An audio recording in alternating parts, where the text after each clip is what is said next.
I was his voice and his backbone. I had his back, so did the family. But we thank you. That's all I can say. We thank you very much.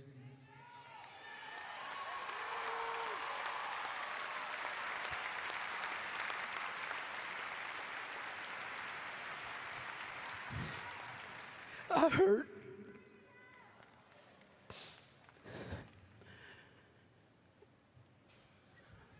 I, I, I stand here trying to find words of comfort, solace, trying to understand why the Lord has taken our brother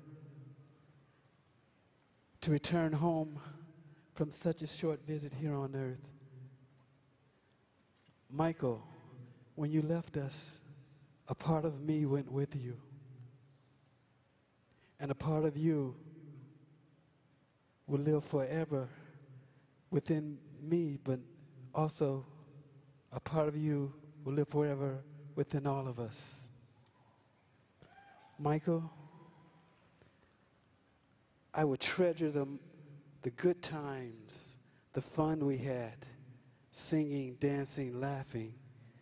I can remember when we used to come home from school and we would grab a quick bite to eat and we'd try to watch the Three Stooges, as much of it as possible before Mother would come in and say it's time to go to the recording studio.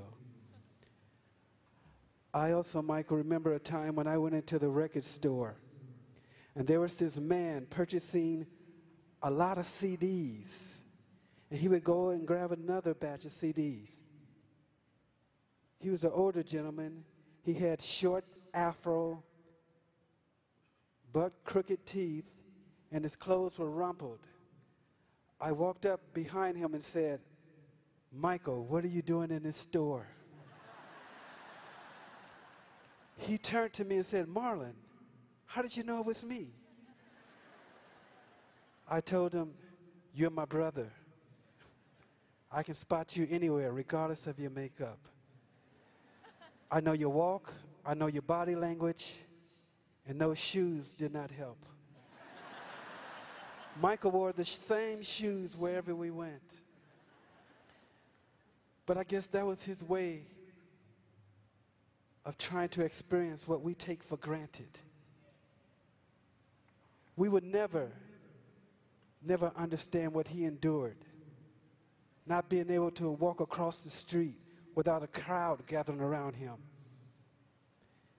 Being judged, ridiculed. How much pain can one take? Maybe now, Michael, they will leave you alone.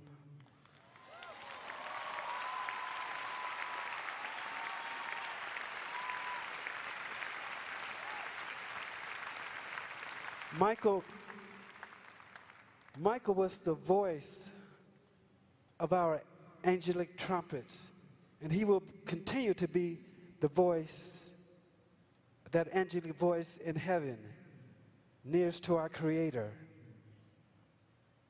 and waiting us when our day comes to pass. Michael, I love you. I will miss when we said our goodbyes.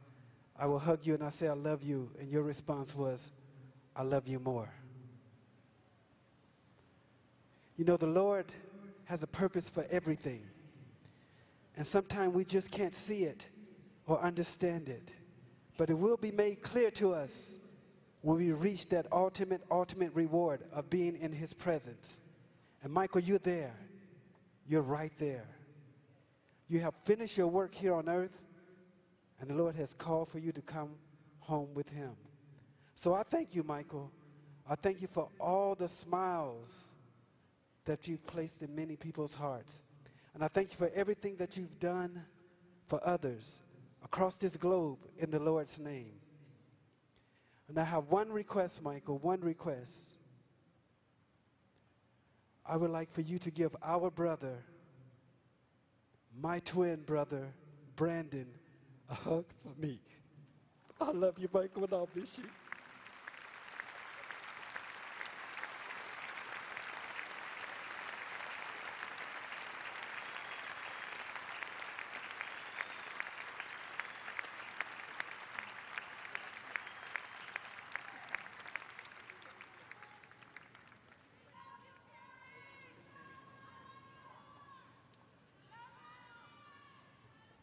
I thank you, Janet. Want to say something?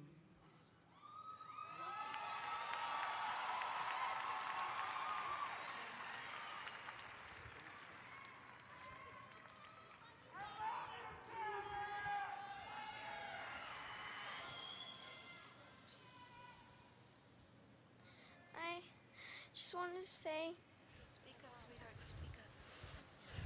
Get close. ever since I was born,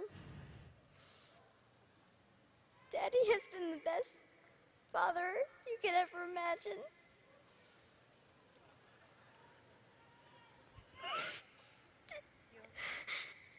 And I just wanted to say I love him so much.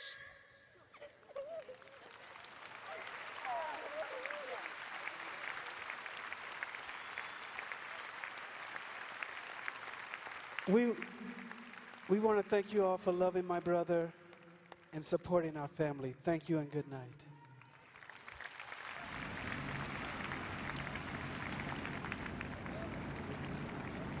With the wrenchingly sad final closing note from Michael Jackson's daughter and some of Michael Jackson's siblings, the service, the celebration has come to an end at the Staples Center here in Los Angeles.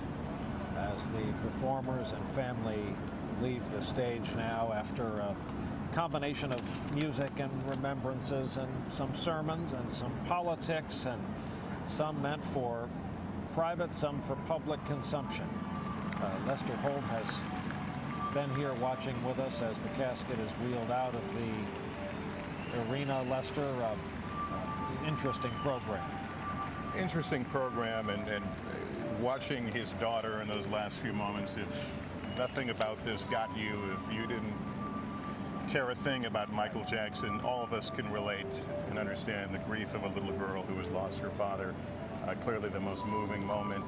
You know, it was a respectful, entertaining, but not over-the-top show that we've just experienced here, and we've seen Michael Jackson and how he touched people in different ways. I think in many ways, Brooke Shields probably humanized him in a way that no one else did. If you just want to talk about just the person, talking about how they laughed together and how they each related to being very young when they were suddenly cast in the limelight. To hear a star like Smokey Robinson talk about a 10-year-old kid who took one of his songs and made it his own, that's pretty dramatic. To see a 12-year-old boy, Shaheen Jaffargoli, the finalist in Britain's Got Talent, this kid to come out who, in his short lifetime, doesn't remember a lot of Michael Jackson's story, but obviously inspired by it, and to come on, and Michael had wanted him and chosen him to be part of his show in London, and now this little boy comes to America. You saw how Michael touched across generations and how people reflected on his life here in so many different ways. It was interesting. There was the kind of media criticism and public criticism of Michael Jackson was more than just noted in several of the remarks. I wrote down Al Sharpton's comment that got the most boisterous applause. He was stopped by a standing ovation when he said, "Wasn't nothing strange about your daddy. What was strange was what he had to put up with." Congresswoman Sheila Jackson Lee later said, "People are innocent until proven otherwise under the United States Constitution." Big applause then. All of it noting the aspects of Michael Jackson's life aside from the music that you and I were talking about. You heard his brother a moment ago, Marlon, talking about maybe they'll leave him alone. Now, there was clearly a sense of casting Michael Jackson as somewhat of a victim, and that'll be for everyone out there to judge whether in fact that's the case, but clearly that was one of the underlying themes of this. This was a huge kind of lottery today, just being able to